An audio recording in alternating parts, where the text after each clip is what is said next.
Bonsoir et bienvenue à ce téléjournal.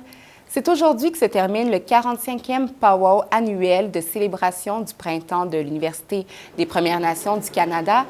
Toutefois, l'événement qui a pour but de mettre de l'avant la culture autochtone a pris une toute autre tournure hier soir. L'Association des expositions de Regina indique qu'un individu a utilisé un répulsif à ours à l'intérieur du centre.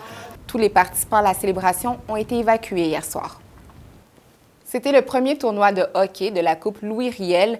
L'événement met l'accent sur la vérité et la réconciliation en rassemblant des joueurs d'origine autochtone et non autochtone. Pierre-Olivier Nadeau. Nous sommes tous Canadiens.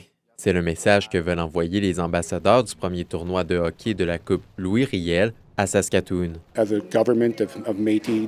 Il explique qu'en tant que nation métisse de la Saskatchewan, nous ouvrons la voie pour tenter de rassembler les Premières Nations, les non-autochtones et les métis pour briser ces barrières.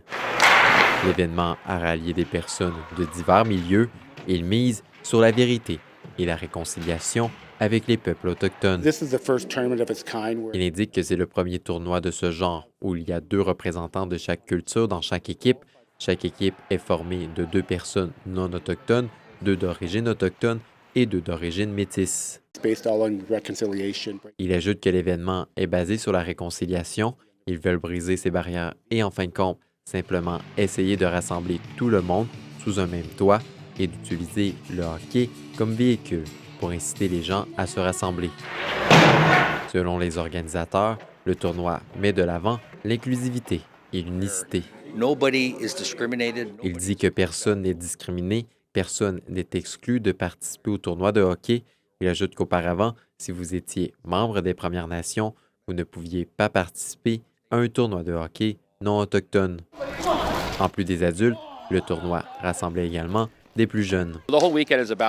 Il dit que la fin de semaine mise sur l'inclusivité et la diversité, c'est ce qu'ils ressentent et c'est ce qu'ils font avec le hockey-ball. Il y a des enfants athlétiques, des enfants moins athlétiques, des joueurs de hockey, des non-joueurs de hockey, des enfants qui ne joueraient normalement à aucun sport. Les enfants viennent et jouent. Le tournoi, dirigé par d'anciens joueurs de la Ligue nationale de hockey, s'est déroulé tout le long de cette fin de semaine et prend fin dimanche soir. Les vainqueurs dans les catégories masculines et féminines du tournoi vont remporter un montant de 30 000 $. Ici Pierre-Olivier Nadeau, Radio-Canada, Saskatoon. C'est donc ce qui conclut ce bulletin d'information. Bonne soirée.